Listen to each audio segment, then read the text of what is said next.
Hello दोस्तों, एक बार फिर आपका अपना दोस्त अमन असीजा आपके सामने हाजिर है एक और एस्ट्रोलॉजी की वीडियो लेकर। दोस्तों, आज मैं आपको ये बताना चाहता हूँ कि कौन कौन से नेचुरल मैलेफिक्स प्लैनेट्स होते हैं और कौन कौन से नेचुरल बेनिफिक्स। नेचुरल बेनिफिक्स मीन्स और नेचुरल मैलेफिक्स मीन्स लाइक मतलब कौन कौन से कुदरती तौर पर अशुभ ग्रह हैं और कौन कौन से कुदरती तौर पर शुभ ग्रह हैं। ठीक है, मतलब जिनकी नेचर में ही, जिनकी जो स्वाभाविक तौर पर जो अशुभ होते हैं और स्वाभाविक तौर पर ही शुभ होते हैं, मतलब वो मैं आज आपको बताना चाहूँगा। ये तो आप सबको पता ही है कि कितने ग्रह होते हैं। 9 ग्रह होते हैं: सूर्य, बुध, शुक्र, मंगल, गुरु, शनि, राहु, केतु।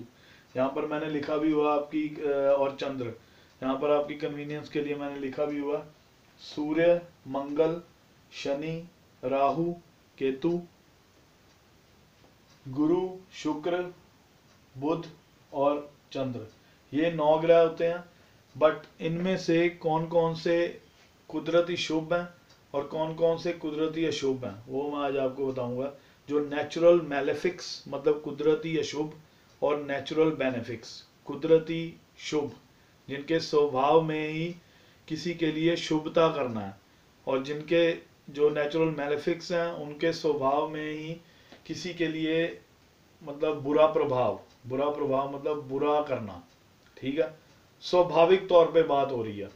तो एक होते हैं दोस्तों, एक फंक्शनल मैलेफिक्स और फंक्शनल बेनिफिक्स भी होते हैं। इन दोनों में डिफरेंस ही हमने समझना है, क्योंकि कई कई लोग होते हैं वो डिफरेंस नहीं समझ पाते। वो फंक्शनल मैलेफिक्स और फंक्शनल बेनिफिक्स और नेचुरल मैलेफिक्स और नेचुरल बेनिफिक्स, ये दोनों में बहुत बड़ा डिफरेंस है, वो कई लोग नहीं समझ पाते। ठीक है, जो फंक्शनल मैलेफिक्स और फंक्शनल बेनिफिक्स होते हैं वो लगन के हिसाब से निर्धारित किए जाते हैं कि कौन सा लगन है, और उसके हिसाब से हमें पता लगेगा कि कौन से मतलब फंक्शनल उस लगन के लिए फंक्शनल मैलेफिक्स है और कौन कौन से फंक्शनल बेनिफिक्स हैं। जो नेचुरल बेनिफिक्स और नेचुरल मैलेफिक्स वो अलग चीज़ है। वो एक स्वाभाविक तौर पर उनका स्वभाव है, उनकी नेचर है। ठीक है, तो वो हमेशा उनके साथ रहेगी रहेगी। पर जो फंक्शनल मैलेफिक्स और फंक्शनल बेनिफिक्स हैं वो लगन के हिसाब से चेंज हो जाते हैं। वो मैं आपको आगे बताऊंगा अपनी नेक्स्ट वीडियो में कि किसी भी लगन के हिसाब से कौन से फंक्शनल बेनिफिक्स हैं और कौन कौन से फंक्शनल मैलेफिक्स। ठीक है, अब ये जो दोस्तों ये बात समझने वाली एक और है कि जो नेचुरल मैलेफिक्स हैं, जो स्वाभाविक तौर पर अशुभ ग्रह हैं, वो जब फंक्शनल बेनिफिक हम किसी लगन के हिसाब से, जब मैं यहाँ पर आपको एक एक लगन की कुंडली बनाऊंगा और उसके हिसाब से आपको बताऊंगा कि इसमें फंक्शनल मैलेफिक्स कौन से हैं, फंक्शनल बेनिफिक्स कौन से हैं। मैलेफिक मतलब अशुभ, बेनिफिक्स मतलब शुभ। ठीक है, तो मैं मतलब आपको ये हिंदी में बता रहा हूँ क्योंकि ताकि आपको ये बाद में ये समझ लग जाए कि मतलब जो मैलेफिक और बेनिफिक मैं कह रहा हूँ तो वो क्या चीज़ है। मतलब जो प्लैनेट्स, जो मैलेफिक मीन्स अशुभ ग्रह, बेनिफिक्स मीन्स शुभ ग्रह। ठीक है, तो वो कौन कौन से हैं आइए पहले हम ये जानते हैं। तो जो डिफरेंस है वो तो मैं बाद में समझाऊंगा आपको एग्जाम्पल के जरिए। ठीक है, it was just an discussion that what is the difference. So अभी नेचुरल मैलेफिक्स कौन कौन से हैं, जो कुदरती तौर पे अशुभ ग्रह हैं वो कौन से हैं। सबसे पहले नाम आता है सूर्य का, सूरज। ठीक है, सन जिसे हम सन कहते हैं। दूसरा Mangal, Mars. Third Shani, Saturn. Fourth Rahu, जिसे हम नॉर्थ नोड भी कहते हैं, नॉर्थ नोड ऑफ मून, उसे हम राहु कहते हैं। और इंग्लिश में भी राहु ही लिखते हैं और वैसे उसे नॉर्थ नोड ऑफ मून कहते हैं। केतु, इंग्लिश में भी केतु ही है, और साउथ नोड ऑफ मून। ये जो है 5 ग्रह, ये नेचुरल मैलेफिक्स हैं। वो मैं आपको ये भी आपको अभी क्लियर कर देता हूँ कि ये जो ग्रह हैं असल में जो ओरिजिनली जो ग्रह हैं वो 7 हैं, 7 प्लैनेट्स हैं। और Rahu Ketu, these are just the shadowy planets, ये शैडोज हैं, ये ईवल शेडोज हैं। ये जिस ग्रह पर भी ये शेडोज पड़ जाएं या जिसके साथ हों उसके हिसाब का ही फल देते हैं। ये डिपेंड करेगा कि वो फंक्शनल मैलेफिक प्लैनेट है कि फंक्शनल बेनिफिक है, उस लगन के मुताबिक जो कि मैं आपको आगे बताऊंगा। हम डिस्कस करेंगे कि कौन कौन से फंक्शनल मैलेफिक हैं और कौन कौन से फंक्शनल बेनिफिक हैं किसी भी लगन के लिए, ठीक है। वो ज़्यादा मायने रखता है, पर नेचुरल मैलेफिक्स और नेचुरल बेनिफिक्स ये भी आपको समझना बहुत ज़रूरी है कि किसी भी ग्रह की नेचर क्या है, ठीक है ना। वो कहते हैं ना कि मतलब अगर नेचुरल मैलेफिक है वो कई लगनों के मुताबिक वो फंक्शनल बेनिफिक हो जाते हैं, फंक्शनल अच्छे हो जाते हैं। जो नेचुरली अशुभ होते हैं वो कई लगनों के लिए फंक्शनल शुभ हो जाते हैं। ये थोड़ी कंफ्यूजन रहेगी, बट अगर आपको एक बार ये समझ लग गई, जैसे आप ध्यान से मेरी वीडियोस देखोगे या समझोगे या फिर बैक करके अगर ना समझ लगे तो, ये मैं बार बार हर वीडियो में भी कहता हूँ, तो आपको ये समझ आनी शुरू हो जाएगी कि what is the difference between functional malefic and natural malefic and functional benefic and natural benefic, ठीक है। ये आपको पता लग जाएगा। और मैं आगे जब वीडियोस के हिसाब से भी आपको, वीडियोस कह दिया, आई एम सॉरी, लगन के हिसाब से भी जब मैं आपको बताऊंगा वीडियोस में ही कि लगन के हिसाब से कौन से फंक्शनल मैलेफिक हैं फंक्शनल बेनिफिक हैं, वो आपको समझ लग जाएगी।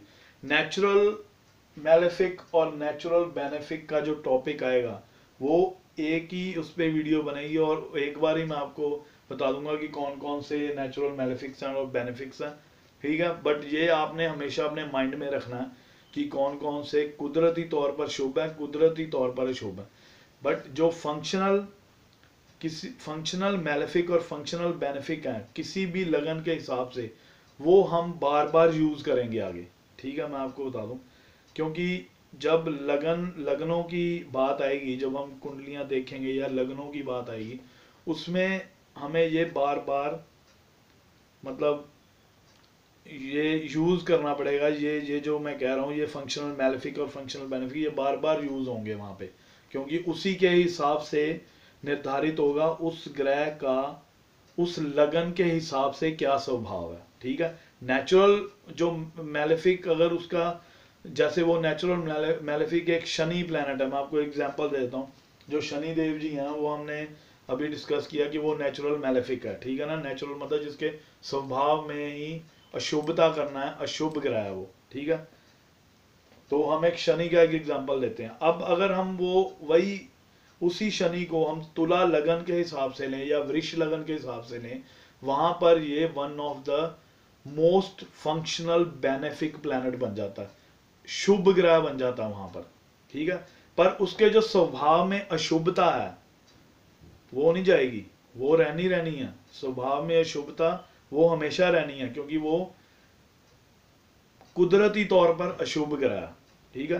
पर जब लगन के हिसाब से बात आती है, वो लगन के मुताबिक वो किन घरों का मालिक है, किन घरों का लॉर्ड है, ये सब आगे के टॉपिक्स हैं, ये मैं सब आपसे डिस्कस करूंगा। I will make it more clear, okay.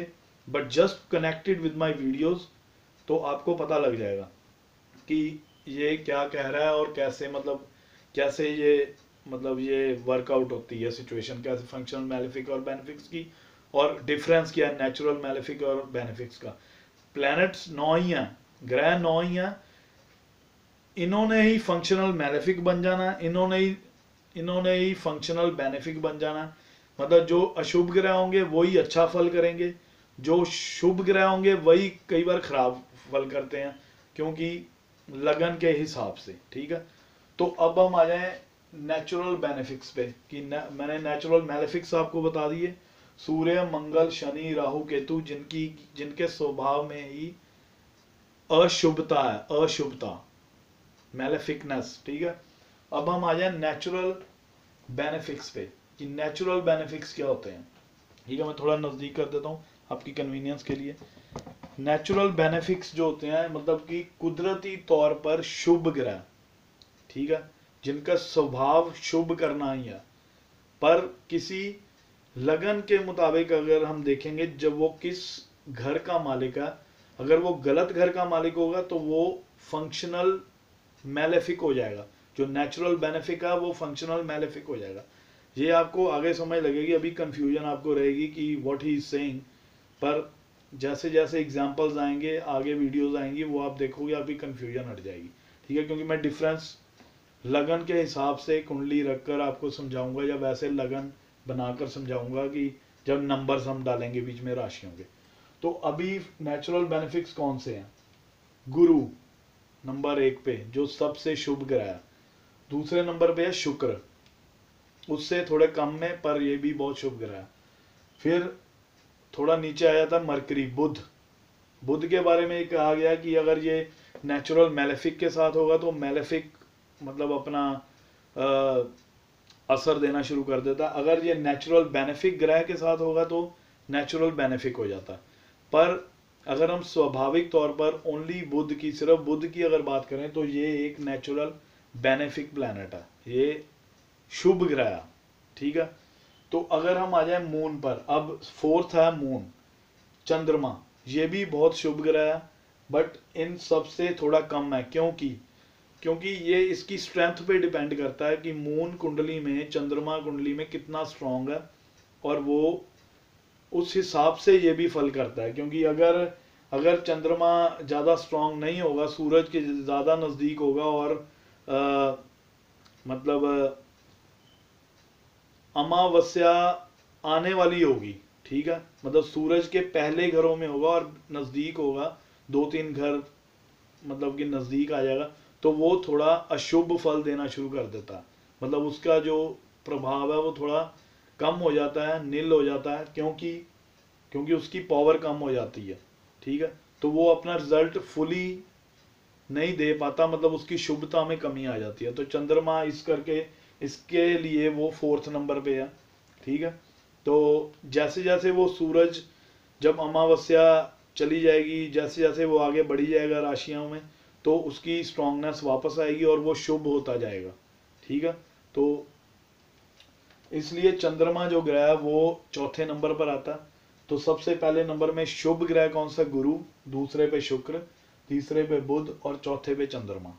ठीक है दोस्तों, ये बातें याद रखने वाली हैं कि कौन कौन से नेचुरल मैलेफिक्स हैं और कौन कौन से नेचुरल बेनिफिक्स प्लैनेट हैं। ठीक है, और फंक्शनल मैलेफिक्स और फंक्शनल बेनिफिक्स पर मैं आगे वीडियो बनाऊंगा, वो आपको फिर समझ लग जाएगी कि मतलब एक छोटी सी बात ये समझने वाली है कि ये जो नेचुरल बेनिफिक्स हैं, स्वाभाविक तौर पर शुभ ग्रह, वो भी अशुभ फल देते हैं एक लगन के मुताबिक, अगर उनकी जो राशियां हैं वो गलत घरों में पड़ रही हैं। तो वो मैं आपको बताऊंगा आगे कि किसी भी लगन के हिसाब से कौन कौन से प्लैनेट्स गलत घर के मालिक बनते हैं, कौन कौन से प्लैनेट्स अच्छे घरों के मालिक बन जाते हैं, लॉर्ड्स जैसे हम कहते हैं। ठीक है दोस्तों, सो जस्ट बी कनेक्टेड। और मैं आपको इसका पूरा मतलब कि आज की वीडियो में हमने ये जाना कि नेचुरल मैलेफिक्स और नेचुरल बेनिफिक्स कौन कौन से हैं। जो नेक्स्ट वीडियोस मेरी आएंगी उसमें मैं फंक्शनल मैलेफिक्स और फंक्शनल बेनिफिक्स पे डिस्कस करूंगा और आपको डिफरेंस पता लग जाएगा। और ये डिफरेंस जानना बहुत ज़रूरी है आगे एस्ट्रोलॉजी को समझने के लिए, क्योंकि लोग इसमें जो मतलब लोग जो होते हैं वो कंफ्यूज ही रहते हैं कि यार ये मतलब वो सही तरह प्रिडिक्शंस ही नहीं कर पाते, क्योंकि उन्हें कई बार यही नहीं इसका डिफरेंस समझ लगती कि नेचुरल मैलेफिक्स कौन से हैं और नेचुरल बेनिफिक्स कौन से हैं और इनमें अंतर क्या है। वही मैं आपको आज समझाना चाह रहा हूँ। ठीक है, तो दोस्तों just be connected and just wait and watch for my next video. और अगर आपको मेरी वीडियो पसंद आती हैं या अच्छी लगती हैं तो आप प्लीज़ मेरे लिंक पर जाकर वहाँ पे जो सब्सक्राइब हमारा लिंक है वहाँ पे सब्सक्राइब करें उसे क्लिक करके, और ताकि आपको और इन्फॉर्मेटिव वीडियोस जो है मैं प्रोवाइड करवा सकूं, और आप कनेक्ट रहें मेरे चैनल से, एक्यूरेट एस्ट्रो चैनल पे। और आप मुझे ईमेल भी भेज सकते हैं accuratejyotish@yahoo.com पे। ठीक है, कोई भी आप कमेंट्स वहाँ पर अपने दीजिए। अगर आपने कुछ पूछना है या आपको कोई कंफ्यूजन है वीडियो के बारे में, कुछ भी पूछना है तो आप प्लीज़ कमेंट बॉक्स में आप पूछिए और मैं पूरी कोशिश करूँगा कि आपको आंसर्स देने की, उसी के थ्रू, या आप मुझे ईमेल कर सकते हैं और आप सब्सक्राइब कीजिए मेरे चैनल पर, और so that we will all be connected. Thank you दोस्तों, bye and thanks for watching, take care.